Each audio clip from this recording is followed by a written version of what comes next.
அனைவருக்கும் வணக்கம். கன்னிராசினியர்களுக்கு எண்ணி 2 நாளில் உங்கள் வீடு தேடி வர இருக்கும் லக்ஷ்மிக்கு நீங்கள் என்ன செய்ய வேண்டும், என்ன செய்யக்கூடாது, என்ன செய்தால் என்ன மாதிரியான நன்மைகள் எல்லாம் ஏற்படும், குறிப்பா இன்றைய நாள் என்ன நாள் என்பது குறித்தான முழுமையான பதிவை தான் இந்த வீடியோல நம்ம விரிவா பார்க்க போகிறோம். அந்த வகையில கன்னிராசினியர்களை பொறுத்த வரைக்கும் நிகழ்ந்து கொண்டிருக்கு ஆகஸ்ட் மாதம் 8/8/2025 தேதியான இன்றைய தினம் வரலட்சுமி நோன்பு மிக விமர்சையாக கொண்டாடப்பட இருக்கு. அப்படிப்பட்ட இந்த வரலட்சுமி நோம்பினுடைய சிறப்பு அம்சங்கள் என்ன என்று பார்க்கும்போது, இந்த வரலட்சுமி விரதத்தை பொறுத்த வரைக்கும் நிகழ்ந்து கொண்டிருக்கும் ஆகஸ்ட் மாதமான 8/8/2025 தேதியான இன்று வற்றாத வளங்களை அருளும் வரலட்சுமி விரதம் மிக விமர்சையாக கொண்டாடப்பட இருக்கு. அந்த வகையில் நம்முடைய வீட்டில் மகாலட்சுமியின் அருளாட்சி இருக்க வேண்டும் என்று தானே எல்லோரும் நினைப்போம். அப்படி அருளாட்சி தருவதற்காக அவளே ஒரு தினத்தை தேர்ந்தெடுத்து அன்று நம்முடைய இல்லத்திலே வந்து தங்கி நம்முடைய வழிபாட்டை ஏற்றுக்கொள்கிறார். அந்த நாள் தான் வரலட்சுமி விரத நாள். அந்த நாள் இந்த ஆண்டு ஆகஸ்ட் மாதம் 8ஆம் தேதி வருகிறது. அது மட்டுமில்லாமல் நம்முடைய சமய வழிபாட்டில் ஒவ்வொரு தெய்வத்திற்கும் விசேஷமான நாட்கள்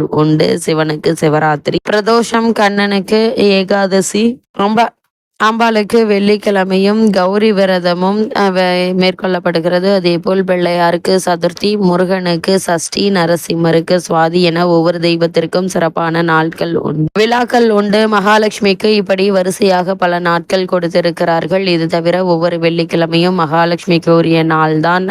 பெரும்பாலான கோவில்களில் வெள்ளிக்கிழமையில் தாயாருக்கு திருமஞ்சனம் நடைபெற்று உள்பிரகார புறப்பாடு நடைபெறும்.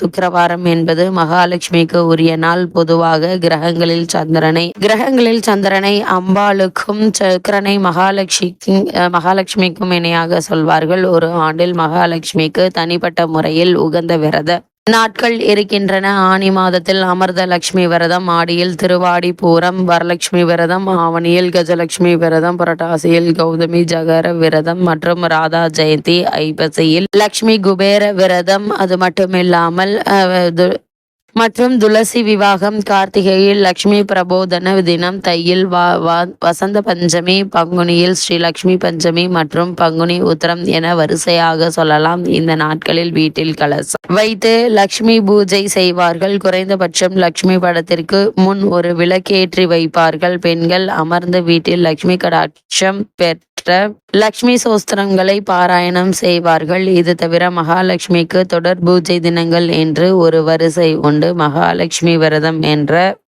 விரதத்தை ஆவணி மாதம் 15ஆம் தேதி ஆரம்பித்து ஆவணி மாதம் 29ஆம் தேதி வரை தொடர்ச்சியாக 15 நாட்கள் செய்வார்கள். இந்த நாட்களில் மகாலட்சுமிக்கு கலசம் வைத்து பூஜை செய்து விரதமிருந்து பகலில் இனிப்புடன் அன்னப்பிரசாதம் செய்து தினசரி ஒரு சுமங்கலிக்கு மங்கள பொருட்கள் மற்றும் அன்னம் அளித்து சுமங்கலி பூஜை செய்வார்கள். இப்படி செய்தால் 16 வகை செல்வங்களையும் மகாலட்சுமி அள்ளி அள்ளி தருவாள் என்பது ஐதீகம். அந்த வகையில் 16 செல்வங்கள் என்ன என்று பார்க்கும்போது, கல்வி, புகழ், வலிமை, வெற்றி, நெல், நன்மக்கள், பொன், நல்வாழ்வு, அறிவு, அழகு, நுகர்ச்சி, வாழ்நாள், இளமை, பொறுமை, துணிவு, நோயின்மை ஆகிய 16 பேர்களையும் இந்த பூஜையின் மூலம் குறைவில்லாமல் பெறலாம். கார்த்திகை மாதம் 5ஆம் தேதி முதல் 16ஆம் தேதி வரை லட்சுமி விரதம் என்றிருப்பார்கள். இதுவும் தொடர் விரதம் தான். தினசரி லட்சுமி பூஜையை காலையிலும் மாலையிலும் செய்ய இழந்த செல்வமும், இழந்த பொருட்களும், இழந்த பதவிகளும், வாழ்க்கையும் திரும்ப கிடைக்கும் என்பார்கள். தொழிலில் நஷ்டம் அடைந்தவர்கள் பழையபடி அந்த தொழில் முன்னேற்றமாக நடக்க இந்த விரதத்தை கடைபிடிப்பார்கள். இது தவிர ஐப்பசி மாதம் 5ஆம் தேதி ஆரம்பித்து கார்த்திகை மாதம் 1ஆம் தேதி வரை தொடர்ச்சியாக 29 நாட்கள் அணையா தீபம் வைத்து அகண்ட தீப பூஜை செய்வது உண்டு. இதனால் லட்சுமியின் அருள் பெற்ற குபேரனின் அருள் கிடைத்து நிறைந்த செல்வம் பெறலாம். அது மட்டும் இல்லாமல் புரட்டாசி மாதம் 16ஆம் தேதி முதல் 18ஆம் தேதி ஆரம்பித்து ஐப்பசி மாதம் 16ஆம் தேதி வரை 30 நாட்கள் மதன துவாதசி விரதம் என்று இருப்பார்கள். இதுவும் மகாலட்சுமிக்கு உரிதான விரதம் தான். இதில் தினசரி துளசி லட்சுமியையும் கிருஷ்ண பகவானையும் சேர்த்து வழிபட வேண்டும். இதனால் பாவங்கள் நீங்கும். பெண்களுக்கு திருமண தடைவிகளும் திருமண சுமங்கலியாக மகிழ்ச்சியாக வாழ்வார்கள் என்பது ஐதீகம். இந்த மகாலட்சுமிக்கு உரிய விரதத்தினை இருந்தாலும் தலையாய விரதம் வரலட்சுமி விரதம் தான். வரலட்சுமி என்ற திருநாமமே வரம் தரும் லட்சுமி என்று பொருள் ஆகிறது. அது மட்டுமில்லாமல் அவள் நம்முடைய இல்லத்திற்கு நாம் அழைக்க வந்து வரம் தருகிறாள் என்பதுதான் இந்த பண்டிகையின் சூட்சமமான விஷயம். வரலட்சுமி விரதத்தை பண்டிகை என்று சொல்லலாமா என்றால் சொல்லலாம். காரணம், இது குடும்பத்தோடு குதூகலமாக கொண்டாடும் பண்டிகை. மகாலட்சுமி நம் வீட்டிற்கு வந்து தங்குகிறாள் என்றால் மகிழ்ச்சி தங்குகிறது என்ற பொருள். மகிழ்ச்சி என்பது பண்டிகை கொண்டாட்டம் தானே. பொதுவாக ஆடி மாத அமாவாசை முடிந்தவுடன் ஆவணி மாதம் பிறந்துவிட்டதாக பொருள். இதற்கு சாந்திரமான முறை என்று கணக்கு.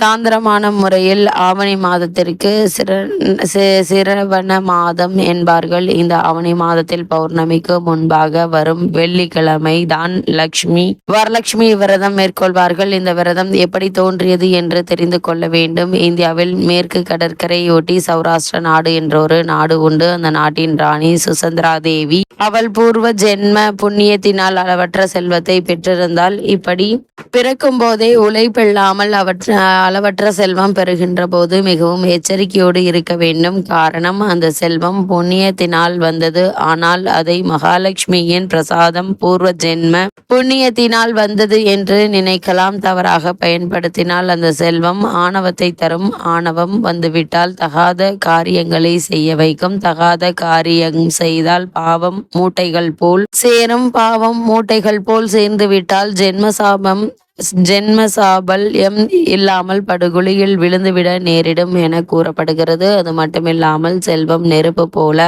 அது வீட்டையும் எரிக்கும், அடுப்பையும் எரிக்கும்.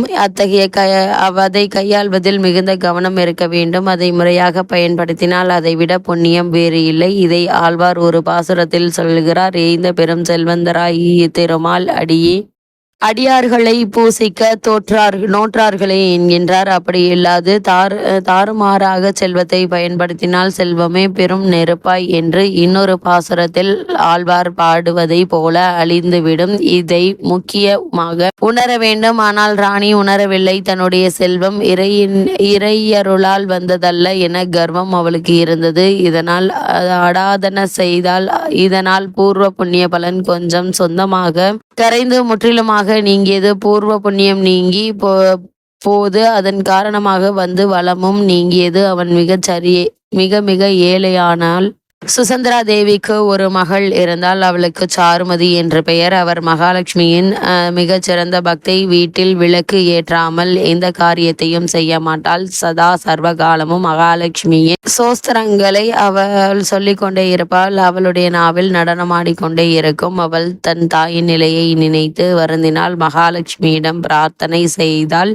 அவள் கனவில் தோன்றிய மகாலட்சுமி வரலட்சுமி விரத நோன்பு இருந்தால் இந்த தோஷங்கள் தீரும் என்று சொல்லி வரலட்சுமி நோன்பு எப்படி இருக்க வேண்டும் என்பதையும் எடுத்துரைத்தால். தன்னுடைய தாய்க்காக சாருமதி மிக மிக சிரத்தையோடு வரலட்சுமி விரதம் இருந்ததை கண்டு தாயும் மனம் திருந்தி மகளோடு சேர்ந்து வரலட்சுமி நோன்பை கடைபிடித்தால். கருணை கடலான மகாலட்சுமி தாயார் அவளுடைய நோன்புக்கு இறங்கி அவள் செய்த தவறுகளை மன்னித்து பழையபடி அவளை மிக பெரிய செல்வ சீமாட்டியாக மாற்றினாள். அது மட்டுமில்லாமல் சித்திரநேமி என்பவள் தேவர்கள் உலகத்தில் வசித்தவள். தேவர்களுக்கு நீதி வழங்கும் தேவதையாக இருந்ததாக புராணங்கள் சொல்கின்றன.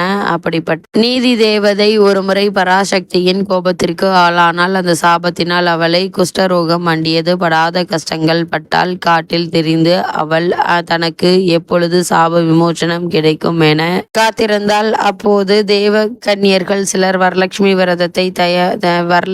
விரதத்திற்கு தயாரானதை கண்டு விசாரித்தால். வரலட்சுமி விரதத்தின் மகிமையை அவர்கள் எடுத்துரைத்தார்கள். அவர்கள் செல்வத்தையும் கௌரவத்தையும் அளிப்பதோடு எத்தகைய தோஷத்தையும் நீக்குவது வரலட்சுமி விரதம் என்பது விளங்குகிறது. அது மட்டுமில்லாமல் வரலட்சுமி விரத பலன்களாக தீராத சாபமும் நோயும் தீர்ந்து பூர்வ ஆரோக்கியமும் செல்வ பலமும் சேரும் என்பது நம்பிக்கை.